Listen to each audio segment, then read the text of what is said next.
10 மாதம் சுமந்து பெற்றார்.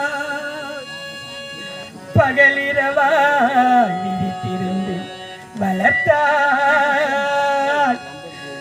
வித்தகனாய் கல்வி பெற செய்தார். மேதினில் நாவாழ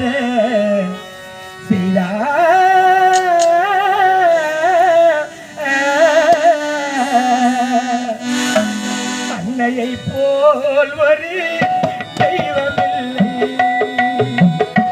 அன்னையை போல் ஒரு தெய்வமில்லை. அன்னையை போல் ஒரு தெய்வமில்லை. அவள் அடித்தொட மறப்பவர் மனிதரில்லை. மனிதரில்லை மனிதரில்லை. அன்னையை போல்